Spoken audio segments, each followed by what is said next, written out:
Hello and welcome to part 2 of the story of Top Gear. The first 10 minutes will serve as a recap, in addition to covering things I neglected to mention in part 1. The BBC's first experimentation with automotive programming began in 1964, with the premiere of Wheelbase, which is, unless I'm very much mistaken, the first televised car magazine.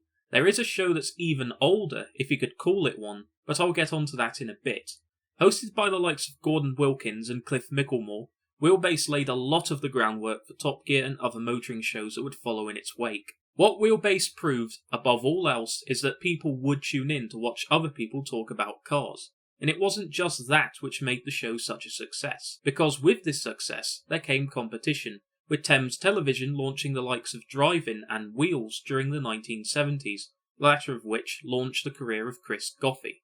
Unfortunately, not much is left of Wheelbase as it predates the era of home recording. Aside from the handful of F1 specials that are shown on ESPN Classic every now and then, along with some short archive clips used in the 2009 car show documentary produced by the BBC, the longest fragment we have of Wheelbase is a review of the Citroën CX. This clip provides an interesting look into a corner of British automotive programming history that has been forgotten by many. Furthermore, of all the footage that could have survived, it's likewise interesting to note that it seems to depict the car on the well-renowned Pendine Sands, which is a place that Top Gear would visit quite a few times over the years.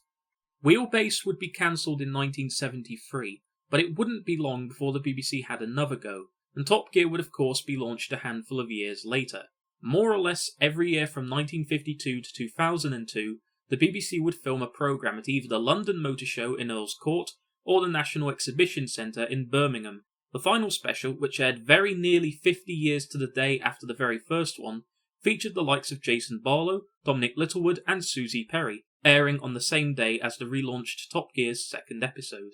As Group B rallying took the world by storm in the early 1980s, at one point with an audience that rivaled the likes of Turbo-era Formula 1, the BBC felt the need to capitalise on this surge of popularity. A new show entitled Rally Report, hosted by William Woolard, would provide greater coverage of the rally on a stage-by-stage basis from the 1984 running of the event through to 1998.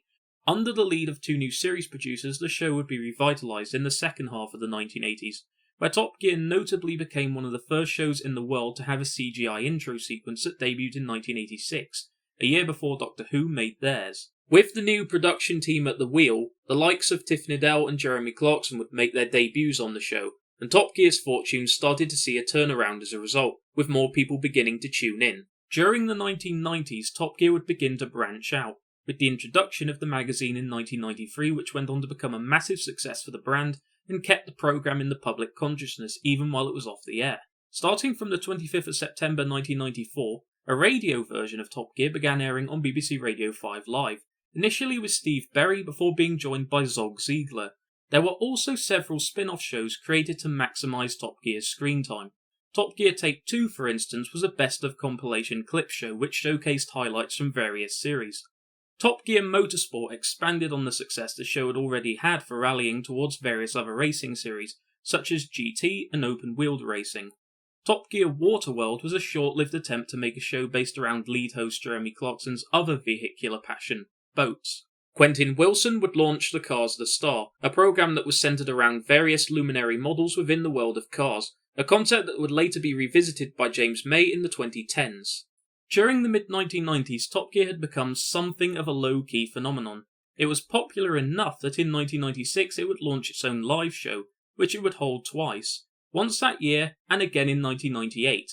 Both were filmed and aired on TV, but at the moment only the 1996 show can be viewed by the common layperson, and only a title card of the second event has so far resurfaced. The success enjoyed by Top Gear in the mid-1990s meant that there were many copycats waiting in the wings. The newly formed Channel 5 would set up the car show, with Mariella Frostrup and Tris Payne as lead hosts. Then there was Motor Week on Granada's Men and Motors, who managed to snatch up Chris Goffey after 15 years on Top Gear, as well as kick-starting Richard Hammond's on-screen career. ITV managed to get hold of Michelle Newman for their motoring show Pulling Power, and finally Channel 4 would launch Driven in 1998. Over the next 3 to 4 years, each of these shows would vie for supremacy. Also in 1996, Top Gear would launch its own website, which made it one of the first TV shows in the world to get one. In October 1998, Tiff, Vicky and Clarkson would each answer viewer questions online, in what was probably another first for a TV show that has likely gone unrecognised due to its obscurity. Jeremy Clarkson would leave at the beginning of 1999, as you already know, and the void left by his departure did not go unnoticed to say the least. Clarkson himself would use the time away from Top Gear to develop his on-screen personality, and attained some success through his own self-titled talk show, alongside a bunch of other programs he presented during the turn of the millennium. Top Gear continued for a while without Clarkson, but it struggled to find a good presenting team until it was unfortunately much too late. However, during the show's death throes, it partially reinvented itself as a less serious lifestyle program. In addition, the BBC had set up a working relationship with the UK TV network, who filmed their own, much lower budget version of the show named Top Gear GTI. Though the audience it attracted was minimal to say the least, it would frequently beat its parent show at getting new cars on the air due to its shortened production process, and prove the versatility of the format. It also proved that Top Gear had a longer shelf life than was first thought. Above all, what the BBC's relationship meant was that Top Gear had a second home once the shows had run their course, and this would be key as more people gained access to digital television services throughout the 2000s. With Top Gear given the axe, the BBC would try two new ideas: Wrong Car, Right Car and Panic Mechanics. The latter was the BBC's attempt at creating a rival to Channel 4's highly successful Scrap Heap Challenge, except the likes of Ed China, Andy Saunders and Paul Burnham would be in charge of building the cars rather than the team members themselves. According to China, Panic Mechanics was actually enough of a success that the Learning Channel would broadcast it in America, and would end up creating Monster Garage upon hearing that the programme was not renewed in the UK. Though no source has ever suggested it, I believe this latter programme played a pivotal role in what would become Top Gear's build challenges. Normally a theory like this would be considered tenuous at best, but for the show's very first build challenge, centred around turning a Rover 820 into a budget Bond car, guess who just so happened to be there to make those changes? Ed China. Hello. I rest my case. After those two shows aired, Jeremy Clarkson and Andy Willman had mostly finished pooling together their resources and ideas for a relaunched form of Top Gear. As what was originally Carmageddon became Top Gear, some of Clarkson's original ideas were toned down or removed completely.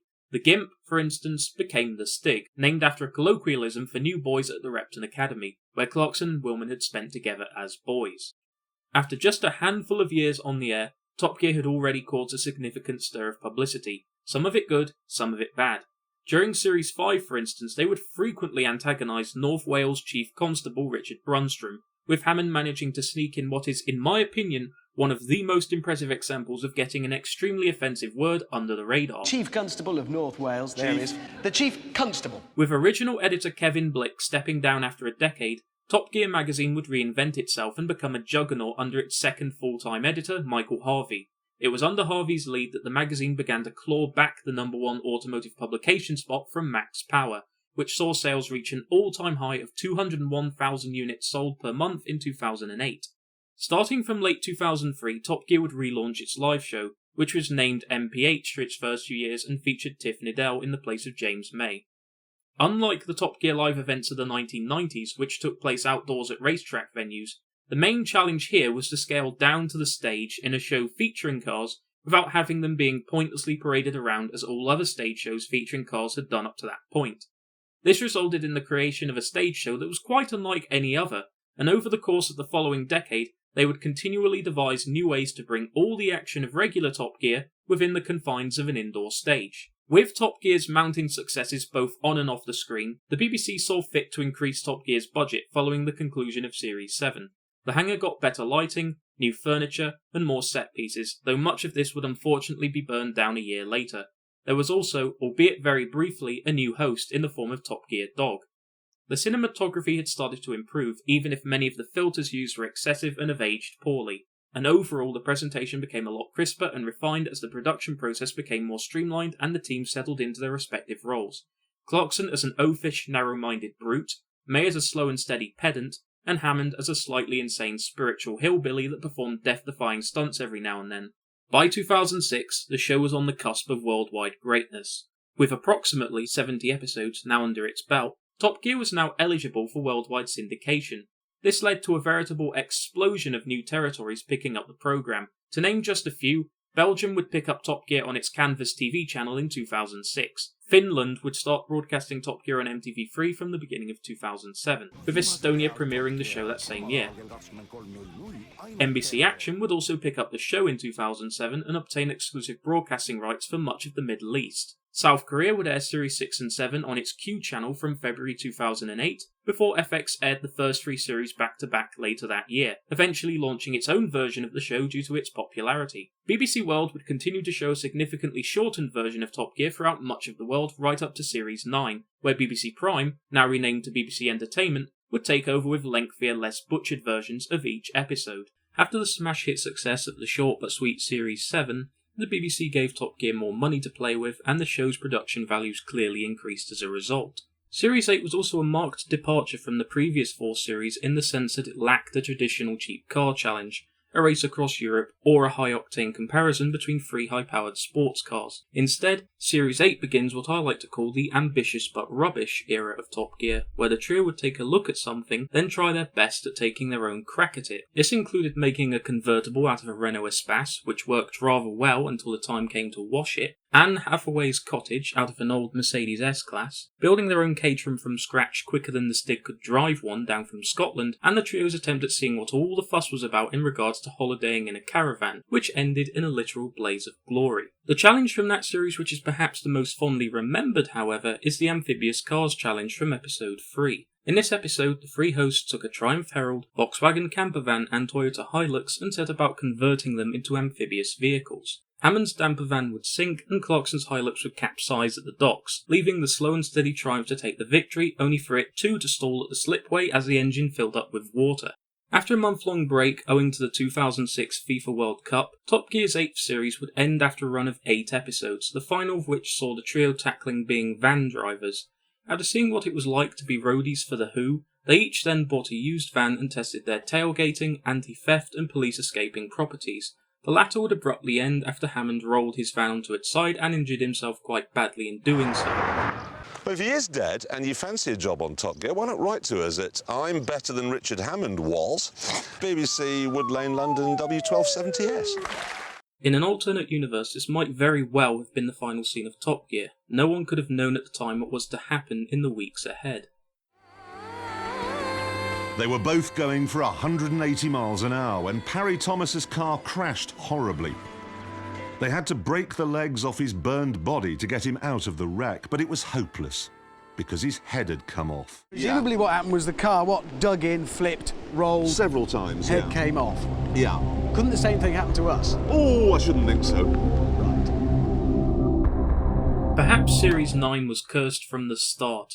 In July, a rumour began circulating that Jeremy Clarkson had died at a cattle ranch in Portugal. This likely would have been swept under the rug had people not began circulating what at first glance seemed to be a legitimate eulogy. Jalopnik picked up the story under the presumption that it was false, but the news soon spread far and wide.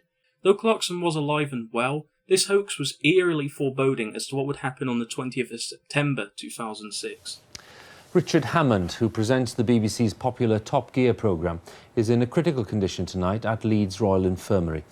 Tonight, the 36-year-old is in hospital in Leeds after crashing in a jet-powered car at Elvington Airstrip in Yorkshire. His indefatigable energy, the fact that he'd try absolutely anything once, may have been the reason that he's overstepped the mark a bit. While recording extra footage of the vampire jet drag car, a tyre blew out at over 288 miles an hour. The car was immediately pulled into the field and flipped, Hammond's head hitting the ground in the process. Were Hammond so much as an inch taller, it is likely he would have been instantly decapitated by the impact. This wouldn't be the first time that the aptly named vampire had been out for blood. Its builder, Alan Bootsy Herridge, had been killed in 1983. Vampire's sister car, Hellbender, had killed its driver in 1986. The Vampire was a cursed car from the moment it was built, and perhaps Hammond's crash saved another person's life from a machine whose design was inherently flawed. The crash was front page news for almost every single national newspaper on the morning of the 21st of September. This level of news coverage was unheard of for someone in Hammond's position, and to this day, I still remember where I was on the evening of the crash, which happened just 30 miles away from where I lived. The fact that Hammond survived was crucial for Top Gear's future, but it also put the programme in a tough place.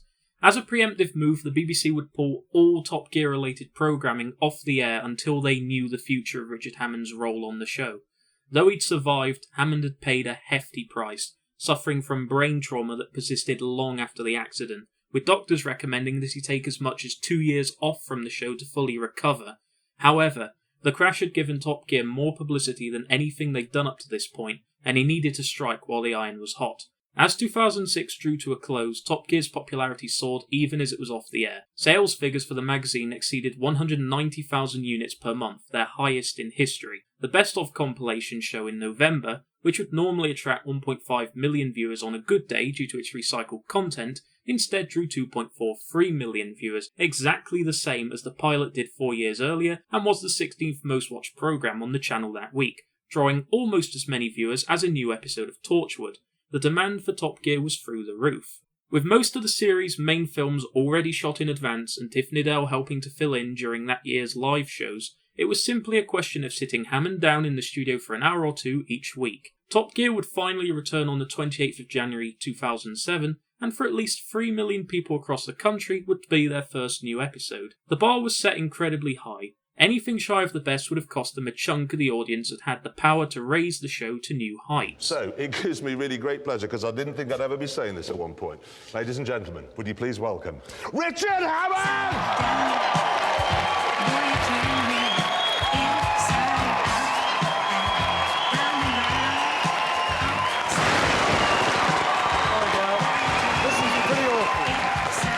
With a challenge based around the idea of completing roadworks in 24 hours, Jamie Oliver's second go in the reasonably priced car, and a road test of the then new Jaguar XK bulking up the first half, the rest of the episode was carefully structured to draw as many viewers as possible, building up to Hammond's accident in an attempt to slay the Goliath that was celebrity Big Brother. Suffice to say, Top Gear would succeed, and thus began the show's meteoric rise worldwide. 2 weeks later, the US special would go to air, involving the three men buying a cheap car in Florida and driving all the way down to New Orleans in them. By this point, the show had already done one special, the Winter Olympics, but that wasn't really a special in the way we'd come to know them. The way the US special happened was kind of a happy accident, really. Andy Willman and the show's editors had intended to turn it into a normal 20 to 30 minute challenge segment, but after much contemplation, realised that the episode would be much better as a full-length film. The special involved a lengthy drive through America's Deep South, one of the highlights involving each member of the trio painting provocative slogans on each other's cars.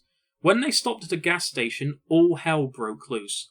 Taking offence with their slogans, the trio and the production crew alike was soon accosted by a group of very angry rednecks who began taking potshots at them.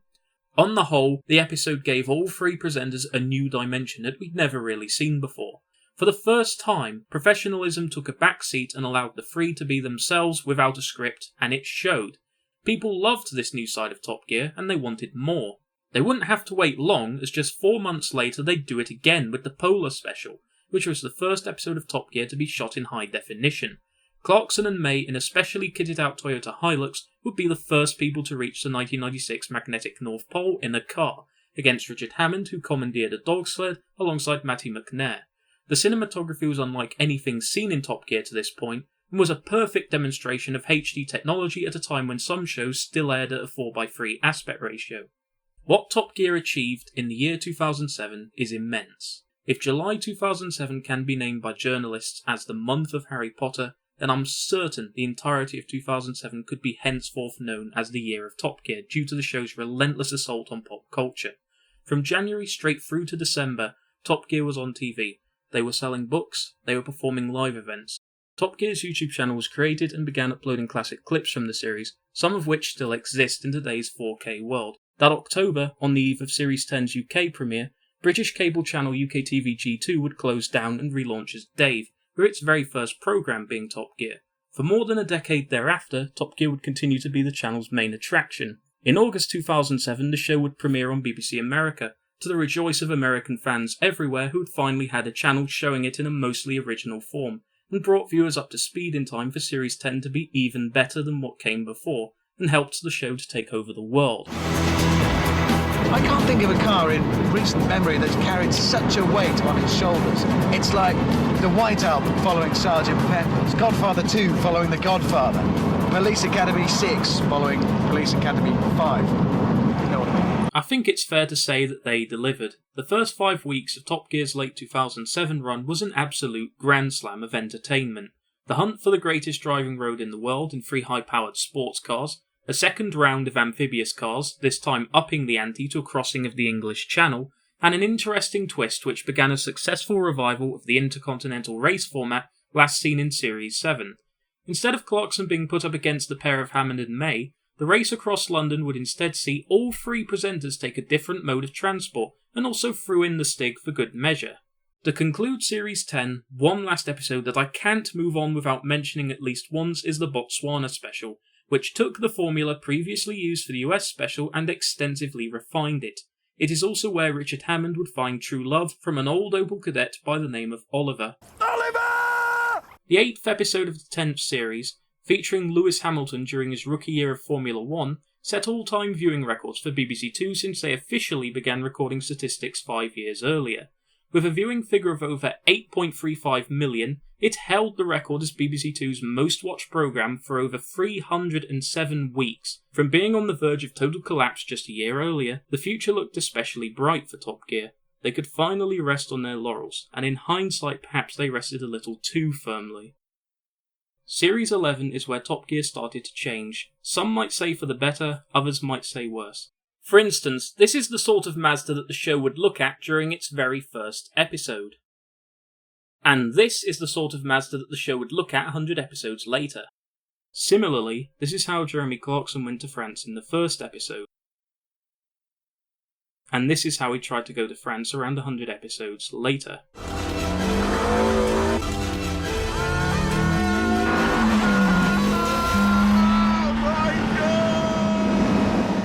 The serious, factual side of the programme was fading away to make way for entertainment, and in a way I feel this was the wrong way to go about things. There was still a place for honest road tests and reviews without being overly boring, and it also ended up cutting the number of episodes down to maximise screen time between the 3 distinct personalities. From as early as Series 9, Final Gear began to note the shift from car-centric programming towards more general entertainment, with most members of the community believing that the show had peaked during Series 7. By Series 11, the shift had become more apparent, with the Top Gear Ground Force charity special perhaps the most obvious instance. Instead of cars, the trio were given the job of redesigning Sir Steve Redgrave's garden using a variety of tools. Is this your tape measure?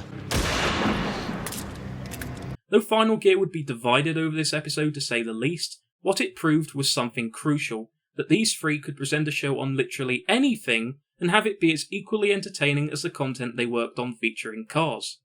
Series 11 featured just 3 normal cars, 2 of which were used for comic relief in the form of the Toyota Prius and G-Wiz, with almost every other car tested that season being a high-performance sports car of some sort. Long-term viewers were not happy, and the show lost 1.5 million viewers as a result. Thankfully, Series 12 would restore some form of normality and would feature more everyday cars. But it's the way they used these cars in the show that distinguished Top Gear from its rivals. Whereas 5th Gear would take the Ford Fiesta out for a calm, relaxing drive in the country, Top Gear would stage a military storming of the beach, complete with helicopters, alongside a hair-raising drive as a Corvette tried to chase it down inside a shopping centre.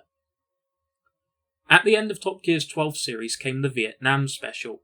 This time around, the production crew decided to turn everything we knew about them on its head and go out on a risky gamble. Instead of cars, the 3 presenters were tasked with puttering about Vietnam on a triptych of dodgy motorcycles, and despite being such a marked departure from everything we'd seen up to this point, the episode would be universally acclaimed by both critics and the audience alike, ending the year on an exceedingly high note. In general, more or less every person who considers themselves to be a fan of Top Gear, apart from this guy, considers this to be the absolute best episode ever made, or at least high up in their top 10 or top 5. Series 13 would follow Series 12 in June 2009 and started off with a bang. The race to the north would see Clarkson behind the coals of the rebuilt Tornado steam locomotive, with James May in a vintage Jaguar and Richard Hammond in a Vincent Black Shadow, which he spent half the episode struggling to start. The race was filmed in secret during April 2009 to make sure that the results weren't spoiled, and despite the best efforts from Clarkson even pulling out a healthy lead at one point, it would be the car that won. The episode also featured the unmasking of the Stig, which had become a hot topic since a cameraman managed to capture his eyes a year earlier. Formula 1 ace Michael Schumacher would be unmasked, In reality, he was made the guest star so that they could take his Ferrari FXX out for a lap, and would comically DNF in the Suzuki Liana, mainly due to a contractual obligation that prevented him from competitively driving anything that didn't have a Ferrari badge on it. The week after that was equally as good, if not better, as it featured the Teenage Car Challenge, where the trio were tasked with pretending to be 17-year-olds with their first car. From meddling with James's stereo so that it would only play techno music at a deafeningly loud volume, to Jeremy struggling to get up a hill, and finally doing some handbrake turns to impress the ladies, it was one of the most memorable moments of the show, in an episode which also saw the two titans of supercardom at that point, the Bugatti Veyron and McLaren F1 racing against each other. After a few more weeks of top-notch entertainment, Series 13 concluded with an absolute emotional rollercoaster of a finale, where Clarkson and May tried to make an advert for Volkswagen Scirocco with predictably hilarious results, much to the annoyance of the two ad executives who moderated the pair. It then ended with a very melancholic drive in the new V12 Vantage, with Clarkson believing that the car was a swan song marking the end of fun, petrol-driven cars, a prediction that was only 10 years too early. The episode closed without the usual theme tune to the silence of wind amongst the clouds. Some believe that the metaphorical ending was possibly alluding to the show's ending, or even a sign that Jeremy Clarkson was ready to step down from Top Gear. Andy Willman, speaking a year later, would even say to the effect that they would have ended the show around this time if they'd had the balls. Personally, I'm glad they didn't, although it definitely would have made a good ending point in retrospect. Series 14 would premiere in November 2009, and marks the show's transition to high-definition broadcasting following the Polar Special from 2 years earlier. Though some would view the series as its first real sharp jump point, on the whole it continued to raise the bar set by Series 13 even higher, with many classic moments including the hunt for a new greatest driving road in 3 Grand Tours, the trio attempting to build their own electric car, which they would dub the Hammerhead iEagle Thrust, and a retrospective piece on Lancia, an Italian car manufacturer who they believe make the most great cars of any company. Towards the end of the season, Top Gear's 6th special aired, this time set in Bolivia. Once more, the special was considered even better than what had come before it, and is easily one of the most fondly remembered episodes of the show's entire run. That very same night, Channel 4 TV would name the UK's favourite TV show. This was an extensive survey with hundreds of shows named, but in the end, there was only one winner. Top Gear, is it? It's number 1, you see. Really? Number 1? What, beating Doctor Who? We've actually won Best TV Programme of the last 10 years. Good grief. Well done, Top Gear. Thrilled for you. Bastards. On top of winning this prestigious award, the BBC announced that Top Gear was the single most streamed programme on its iPlayer platform, with over 88.2 million VOD requests for the 2 years the service had been operational at that point, with each episode of Series 14 averaging out at 1 million requests alone. In 2010, Top Gear would officially become the most popular show in the world. Sales of Top Gear magazine remained near their absolute peak, with average sales figures of 191,000 for the entirety of 2010. Their newly launched trading card game, Top Gear Turbo Challenge, would briefly become one of the most popular TCGs in the United Kingdom, and on the whole, Top Gear couldn't have asked for a better start to the 2010s if they wanted. Unfortunately, the second Stig quitting Top Gear that summer in a highly publicised row marks the beginning of things to come. They say that success breeds contempt. To that end, there are perhaps fewer shows that fiercely divide the population quite like Top Gear. You know something is controversial when it not only has its own page for controversies, but said page is about as long as the page for the show itself. It was in 2011 where one of the show's biggest and most repercussive controversies occurred. Upon announcing the Mistretta MXT, a Mexican-built sports car, during the news, Hammond would go on a tirade against Mexicans as a whole. Things were about to get worse as that Christmas the India special aired, which saw the trio take 3 old British cars out for a drive in a ham-fisted attempt at amnesty. Unlike most other specials, this one would be panned, with many pointing out the obvious, heavy-handed scripting and the normally sharp writing behind the show beginning to show its age. Series 18 followed in 2012, and it would again prove to be questionably average at best, with plenty of throwaway segments that felt hacked together. Things weren't all so bad, however. with the final episode set around a rallycross challenge along with the likes of Kimi Raikkonen and Slash making guest appearances becoming a fan favourite. Following a 10th anniversary special which also celebrated the 50th anniversary of the James Bond franchise, Series 19 would kick off with a film on the P45 as a callback to the PLP50 segment, along with a fitting bookend to the car versus public transport race which saw the Shelby GT500 race to Italy against a high-speed train, this time in a losing effort. Series 19 would be a celebration of everything that made Top Gear great, and it would be capped off with another of the great specials, this time a two-parter set in Africa where they were in search for a new source of the Nile.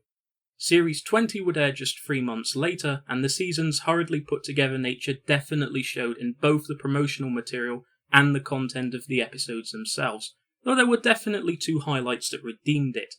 The first of these was a Spanish road trip in 3 high-powered convertibles, which Top Gear box users would rate in their thousands as the show's 3rd best episode of all time in 2015, and the finale, which proved that the UK still had a car industry it could be proud of. However, this continued success did not negate the fact that the controversy pot continued to bubble hotter and closer with each passing month, and by 2014, an offhanded mention of a slope during the show's Burma special, a term that many, myself included, weren't even aware was a racial slur, was enough to put Clarkson on the BBC's naughty list, especially after footage was leaked of an outtake where Clarkson appeared to mumble a particular word when choosing between the Toyota 86 and the Subaru BRZ. Add into this the fact his mother had only recently died, it was merely a question of when he would finally snap. On all fronts, 2015 was set to be one of Top Gear's best years, and for the first few weeks of the year, it was. The highly controversial Patagonia special comfortably attained back-to-back viewing figures of over 7 million, and the average viewing figure for the first few episodes was at its highest in years. Instead of shying away, the BBC had actually thrown its back into promoting Top Gear, and it showed. Watched by millions of people on YouTube, the Evening with Top Gear Live special, along with a whole host of promotional trailers, showed people what to expect that series. Some truly bonkers promotional art was made to advertise the show, and a new trading card game was launched, even though there was nothing wrong with the previous one apart from a few adults who didn't understand how trading card games worked. There was a tie-in animation produced in cooperation with the LEGO Group, along with a guest appearance on the American animated series Phineas and Ferb, and for the first time ever, Top Gear would be simulcasted worldwide. The 3 would also embark on their biggest live tour yet across the United Kingdom. With everything in place, it was finally time to see what the BBC could do with Top Gear now that both the company and the production team were seemingly on the same page after years of conflict. Personally, I feel it was a bit too late, and that it was a move that they should have considered at least 5 years earlier. Much like their strange reluctance to produce concise DVD or Blu-ray box sets, it's just another chapter in the BBC's many incompetent missteps in regards to their handling of Top Gear. Series 22, much like Series 19, was a celebration of everything that had made Top Gear great. There was a race across St. Petersburg as a callback to the one in London, 3 Grand Tourers in the middle of the Australian outback, a hilarious yet thought-provoking insight into the history of Peugeot as they had done previously for Saab and Lancia, a great British car was given a fitting send-off in the form of the Land Rover Defender, there were some A-list guests thrashing the reasonably priced car around, and there was a healthy smattering of cheap car and build challenges to make sure there wasn't a dull moment that whole season. Unfortunately, the intense filming schedule started to catch up with Clarkson. He was getting more irritable, more stressed, more pressed for time as he spent much of the week behind a camera or behind the wheel. This was on top of his contract expiring that April, and was barely a year removed from the death of his mother. What Clarkson did after the camera stopped rolling at the end of the 7th episode changed the face of Top Gear forever. With filming for the day wrapped up, Clarkson returned to where they had left their sports cars earlier that day, only to find out the hotel was not serving hot food. As a result, Clarkson took out his aggression on Oisin Timon, a producer of the show who had worked on Top Gear for over 10 years. Clarkson would turn himself in and be instantly terminated, the BBC finally given the excuse they needed to ditch him. Suffice to say, the resultant backlash was enormous. This was a programme that had been unceremoniously cut down in its prime. What happened to Top Gear was more akin to a high-ranking political assassination with the ensuing media circus that followed. Over 1 million people, including the Prime Minister himself, would vote to reinstate Clarkson, but the BBC had already long made their minds up. The show was put on bricks for 3 months as the team edited together a 75-minute farewell episode, with Jeremy Clarkson being replaced by Jeremy the Elephant, as a literal elephant in the room. By sheer coincidence, the car featured on the cover of the magazine during the month of the fracas would be the exact same one that had brought Top Gear back to our screens 12.5 years earlier. After, rather fittingly, 176 episodes, Top Gear bid its viewers goodbye as opposed to the usual goodnight, Hammond and May making it clear that they would not be returning, and that an era would forever draw to a close at 9:13 PM on the 28th of June 2015. Aside from a few hiccups here and there, there's really not much to be angry about, outside of a few lost films and seeing Keanu Reeves in the reasonably priced car. I feel the team made the best of a bad situation that even if the fracas had not happened, Clarkson would still have likely walked at the end of the series, given that his 3-year contract was up for renewal in April 2015. After this, there was a big split within the BBC. Danny Cohen's career would never recover from the resultant fallout and Tony Hall's would eventually self-destruct. Some remained loyal, such as cameraman Ian May, no relation to James, whereas the three presenters, alongside Andy Willman, Richard Porter and Keith McManus to name a handful, would defect to Amazon, and over the next 18 months they would put together the first series of the Grand Tour.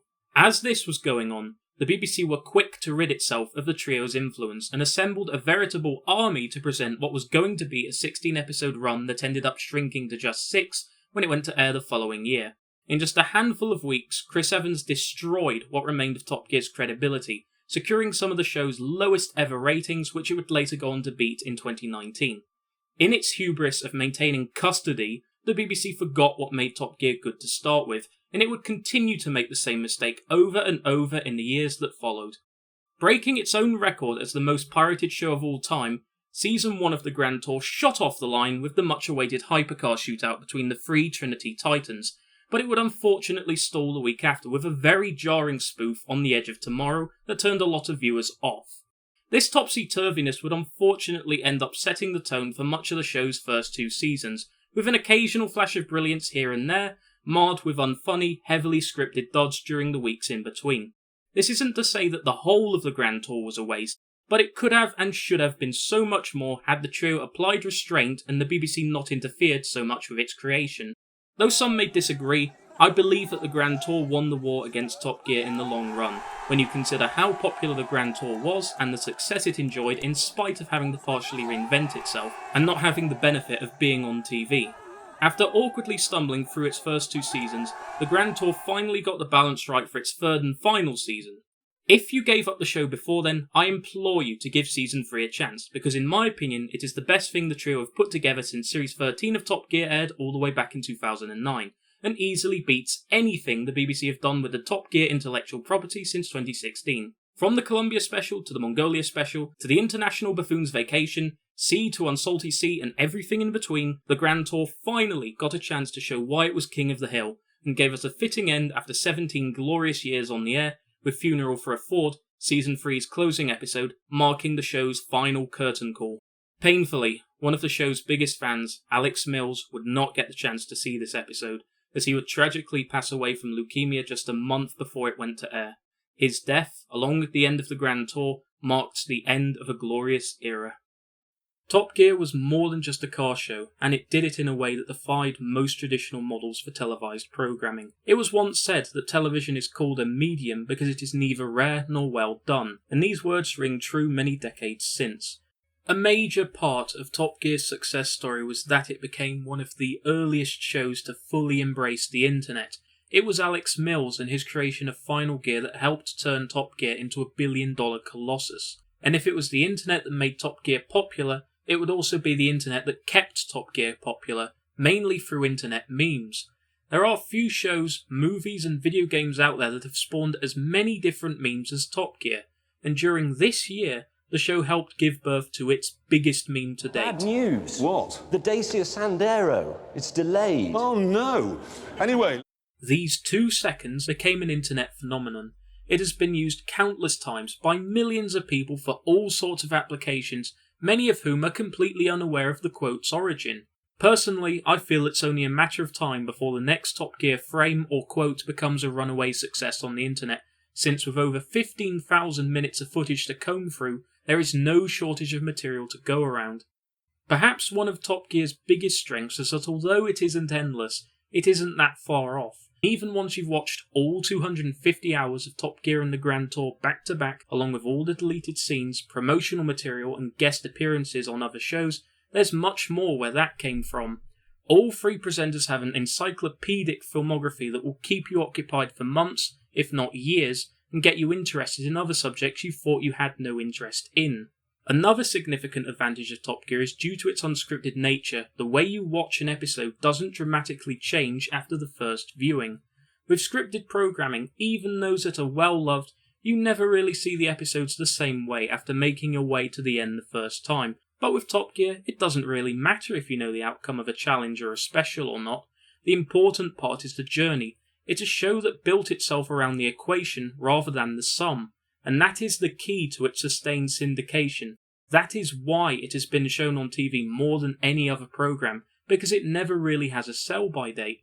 Take the Vietnam special for instance. You know that they end up on a man-made island after turning their motorcycles into makeshift jet skis. You know that all three of them destroy their gifts and vandalise each other's bikes. Does that make rewatching it any less enjoyable? I certainly wouldn't say so, and neither do professional reviewers, who all stand by that the programme is as enjoyable the 10th time around as it is the first.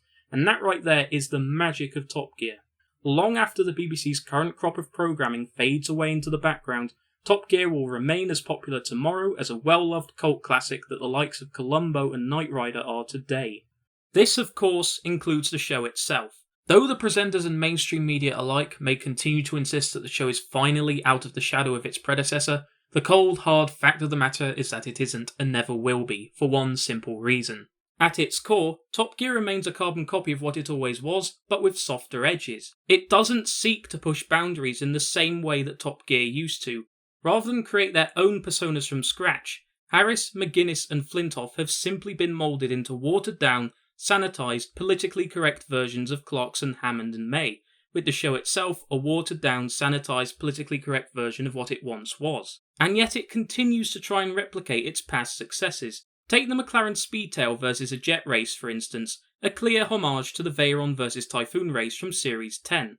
The main problem is that race was about far more than just the race itself. It marked the very first time that Richard Hammond had been behind the wheel of a really fast car since his accident. The helmet which he wore had been specially made and paid for on behalf of the Final Gear forums. Take away that significance and you've just got a fast car against a fast plane. From there on in, Top Gear just continues to fail. Their weak attempt at a classic special again missed the mark on what made one, and saw the unnecessary gratuitous destruction of a painstakingly restored Matra Bagheera, of which only 8 remained in right-hand drive. Though they wrecked their fair share of older cars, Top Gear under the main trio was never this callous. It is on par with the likes of Ezra Koenig and Whistling Diesel in terms of mindless destruction for the sake of pandering to the lowest common denominator. The current team are not even comparable to their distant predecessors such as Tiff Needell.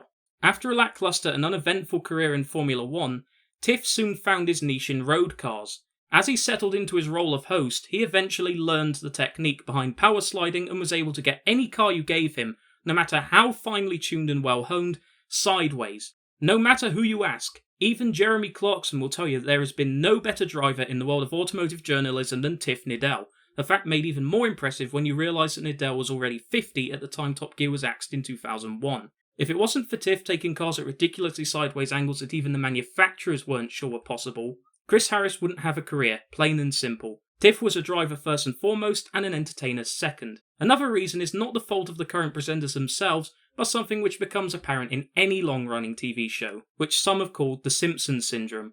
When you've already made so many classic episodes in the past, what exactly is the reason you'd want to make more? One thing the show must absolutely change if it wants a long-term future is its screen presence. During Top Gear's first 6 full years on the air, the show averaged out at around 17 episodes, or a third of a year. In comparison, since 2016, Top Gear has averaged out at just 8.5 episodes a year. If you have that little amount of screen time, it's hardly any wonder you've been unable to build any familiarity with long-term audiences.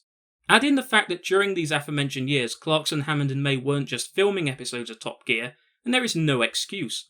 They were travelling all over the world for the Top Gear live show, which they would perform 3 times a day, 4 days per venue, in 5 to 6 different countries. They would also find the time to write books, produce miniseries, and film an additional 90-minute long home video that accounted for an extra episode and a half. In spite of this, they were still able to get their show on our screens for the better part of 15 weeks a year. In addition, present-day Top Gear, to my knowledge, does not have another show lording over it. During the last few years of the show's run, Top Gear was constantly put up against BBC One's Call the Midwife, causing it to lose viewers. I know this because I lived in one of those unfortunate households. Nowadays, Top Gear has nothing running against it, and this has yielded bigger viewing figures that are perhaps more than slightly misleading. You can see this when you look at how many people watch the Series 22 finale, for instance. With a better time slot and a move to BBC One, Top Gear in its prime could have probably breached 8 to 9 million viewers per week on the regular, had they not put it up against some of the biggest shows of its generation. Finally, what is quite possibly the biggest fault with modern Top Gear is not the fault of its presenters or anything else to do with the show, but the car industry as a whole. I was a child when cars such as these were launched, and I am now firmly an adult, and after many revisions and cosmetic tweaks, all 3 of these cars remain in production without true successors. With these cars getting older, newer ones that are joining them are failing to live up to the hype of their predecessors. This culminates in one of the most repulsive pieces of junk I've ever laid eyes on, the Cupra Formentor, which proudly boasts that you don't have to drive in order to enjoy driving, which to me is just a massive oxymoron. When you have cars like these polluting the market, with clueless marketers likewise trying to market them to an audience that has no interest in them, there's really not much you can do to make them entertaining. Top Gear knew this as far back as 2014, when a segment on crossovers had to be extensively gimmicked so that it was at least passably entertaining. On top of this, cars are criminally underrepresented in modern TV shows, and by that, I'm referring to shows where the car is as much a character as the lead actors are. I think it speaks volumes about the television industry as a whole when the most iconic vehicles that we've seen in the 21st century thus far are a chemistry teacher's junky SUV, an old Fiat with a mismatched door, and a 4-wheel drive TARDIS. I have my suspicions as to why this has happened, but on the whole it can't be denied that TV is generally lacking distinctive, characteristic vehicles that it once had in spades. But for the most part, Top Gear has helped to make up this deficit. Instead of one iconic car, Top Gear has given us many.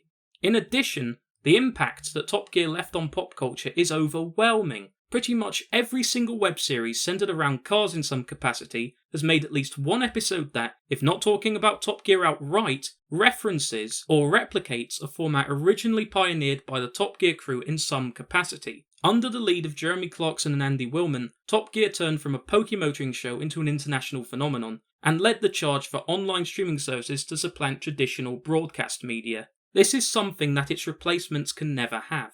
There's a certain charm in early Top Gear episodes or older recordings where camera or home video technology wasn't as good as it is now, that's lost in later examples of both that help to make it feel as though you were growing up alongside the show, like it was our own family member.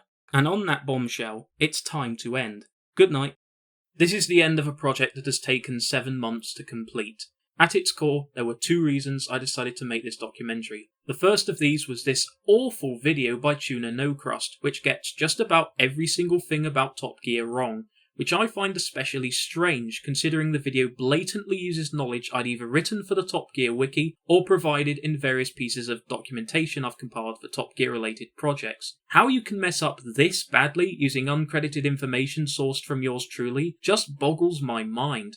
The second of these are what I call content aggregation channels, none more egregious than a user by the name of Van Halen. Personally, I have no problem with people posting footage from Top Gear, as that is part of the spirit as to why the show became as big as it did, along with the fact this channel was only ever supposed to feature content that the majority of fans have not seen, hence the name.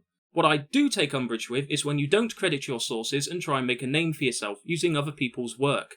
Without the countless hours I and many others spent digging, ripping, upscaling, editing, reconstructing, and documenting the earlier episodes of Top Gear, people like Van Halen wouldn't have a channel. To me, this is endemic of a bigger problem that pervades YouTube, and by proxy, the internet as a whole. People spend a lot of time working on something only for someone else to snatch the credit and try and claim it as their own. Regardless, I was left with 2 choices: to let this channel wither away to nothing, or to change its focus. And I'm sure you'll be pleased to hear I'm considering the latter. I aim to turn this channel into one for episode and season analyses, along with all sorts of other Top Gear related content in a similar vein to Knight Rider Historians. On top of this, I am also looking to secure web hosting for a specialised encyclopedia for which I have already written over 100 pages for, to give Top Gear and its related shows a reliable, concise resource after the various failings of fandom. But as much as I'd love to do all this, I'm afraid that none of it will be possible without having the costs covered. It's really not much, but I have far more pressing financial worries than taking ownership of a domain and web hosting that will further eat into my already meagre living allowance. It will also allow me to purchase and digitise further obscure or lost Top Gear media for posterity, such as magazines, tapes, and posters. Links to support me in this endeavour are in the description. As well as Top Gear, there are many topics I'd love to make videos on, but at the moment I do not have the time nor the resources unless I am able to make something significant from these 2 videos. So please, chip in with whatever you can, even if it's a pittance. At the very least, support me so channels that don't deserve the attention can get left in the dust.